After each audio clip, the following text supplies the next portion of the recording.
Hello everyone. Standard 12th में economics में last हमने रिवीजन में हमारा सेक्शन ए और सेक्शन बी कंप्लीट किया था। आज के इस वीडियो में हम हमारा जो सेक्शन सी है उसका हम रिवीजन स्टार्ट करेंगे और ये रिवीजन आपको आपकी नोटबुक में लिखना है एज अ रिवीजन। सो यहाँ पे हम chapter number 2 and chapter number 3 का जो सेक्शन सी है उसका हम रिवीजन स्टार्ट करते हैं। So let's get start. तो यहाँ पे चैप्टर नंबर 2 में फर्स्ट क्वेश्चन हमें दिया हुआ, state the limitation of national income as an indicator.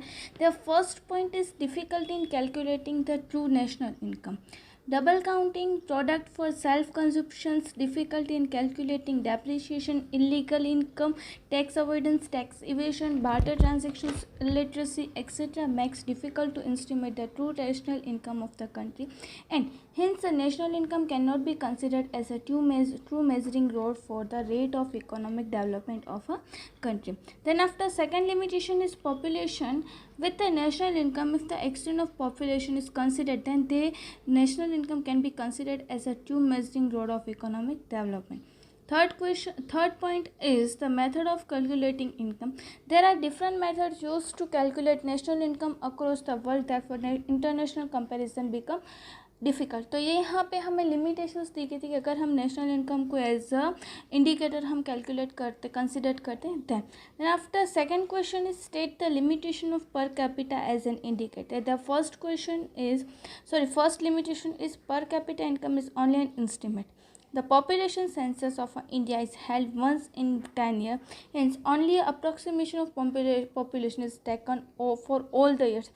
As per per capita income is an only estimate. Then after, second is difficulty in calculating per capita. Due to the problem of calculating per capita income, either a current price or constant price make it difficult to know the real situation. Then after, third limitation is per capita income is only an average. It cannot be seen that all the citizens of commodity get income equal for per capita income. Fourth is difficulty in comparing economic development. The per capita income of different countries are expressed in their respective currencies.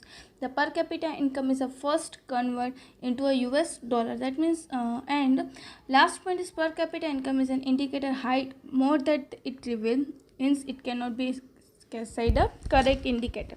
मतलब कि यहाँ पे जो भी हम information दी गई है, population every 10 year calculate होती है, पर कैपिटा इनकम जो है कभी कभी हम प्रॉपरली कैलकुलेट नहीं कर पाते, कंपैरिजन नहीं कर पाते, ये सारी लिमिटेशंस जो है पर कैपिटा इनकम की है.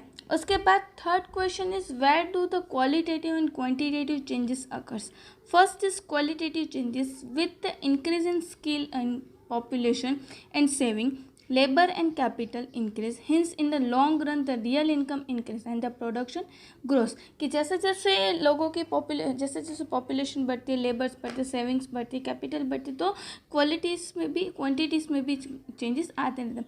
देन आफ्टर क्वांटिटेटिव चेंजेस कब आते हैं? When modern technology is used industries, then the agriculture sector needs new seeds is innovated new system of farming implemented and agriculture production increase and quality of production and its distribution changes. कि जैसे जैसे new technologies use होती है तो agriculture sectors में new seeds आते हैं, innovations आते हैं, तो इसके कारण जो है वो क्वांटिटी में चेंजेस भी आते रहते हैं. Then after next question is what type of change is rise in production.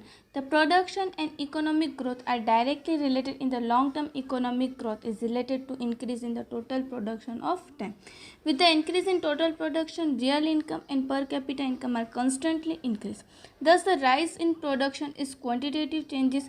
Such a change occur due to increase in factor of production. Economic growth changes तो ड्यू टू क्वांटिटेटिव चेंज. अब यहाँ पे क्या होता है कि production बढ़ता है, ग्रोथ बढ़ता है, डायरेक्टली रिलेटेड है कि जैसे जैसे प्रोडक्शन बढ़ता है नेशनल इनकम बढ़ती है और वो कंटिन्यूसली चेंज जो इंक्रीमेंट है वो होता रहता है. That is called the economic growth, कि जहाँ पे कंटिन्यूसली जो है वो ग्रोथ होता है. Then after fifth question is what are the various indicator of economic development. There are the indicators of economic development are as follow. First is rate of growth of national income, rate of growth of per capita income, physical quality of life and physical quality of life index, human development index, human poverty index, gender development index and standard living of index। तो ये हमारे economic development के indicators हैं। उसके बाद question है state the limitation of economic growth. The concept of economic growth is narrow as it considers only a rise in the rate and extent of population. Second point is it takes into consideration only the quantitative changes. Third is in the economic growth there is a rise in national income and per capita income, but the institutional and psychological factors do not change. It is not much used in the understanding the welfare of the people.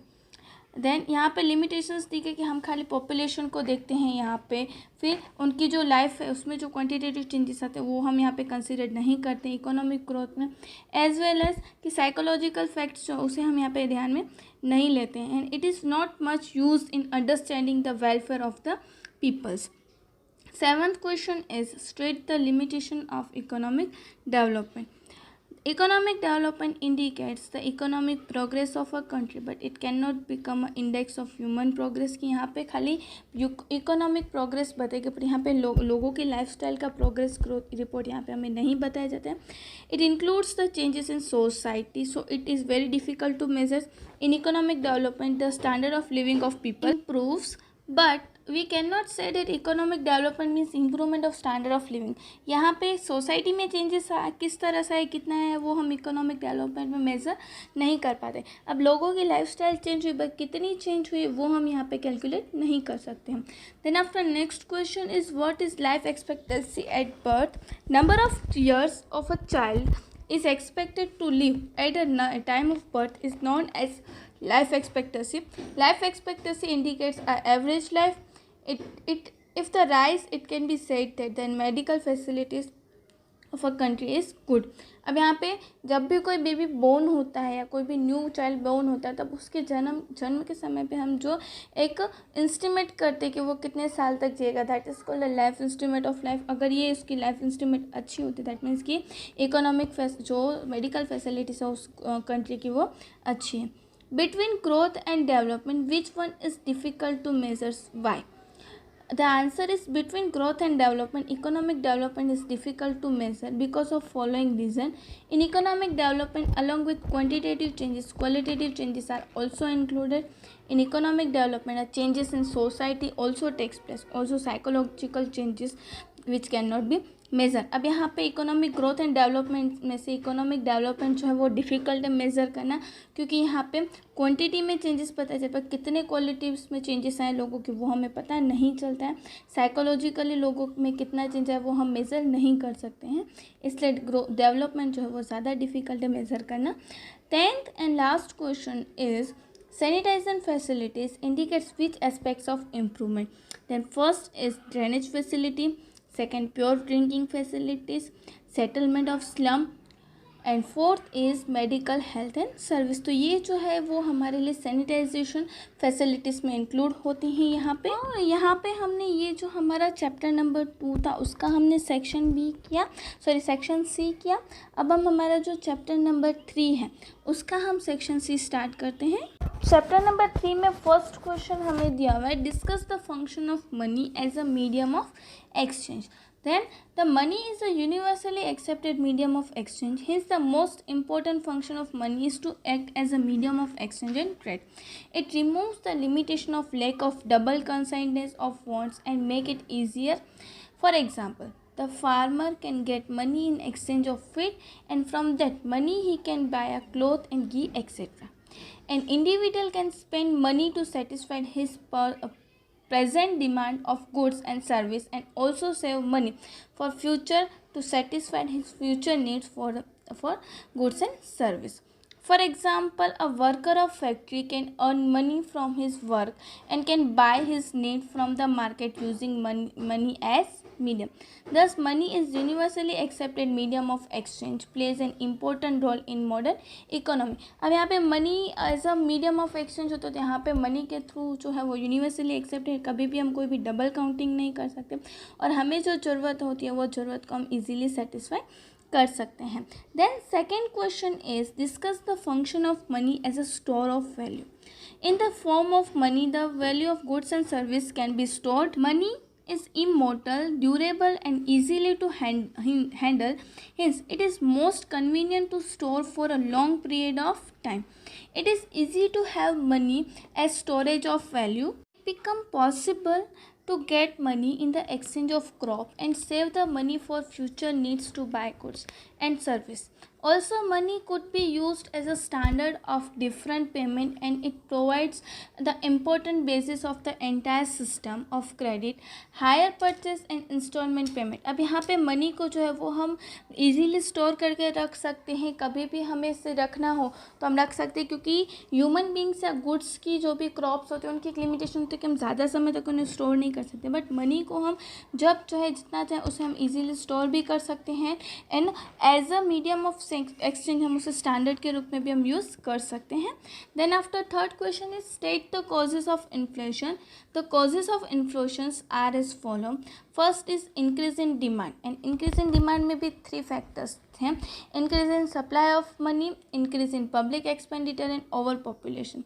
Second is increase in cost of productions, and last is other reasons for causes of inflation. First is taxation policy, second is increase in price of import, and third is scarcity. तो ये price किस तरह से बढ़ती है कोई goods and service के, उसके यहाँ पे मेन रीजंस हमें दिए गए थे कि गुड डिमांड बढ़ती है या कॉस्ट बढ़ता है या कोई अदर रीजंस के कारण.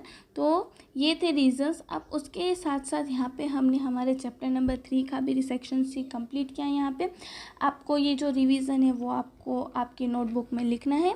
इन द नेक्स्ट वीडियो हम हमारा जो सेक्शन डी है वो करेंगे. Thank you.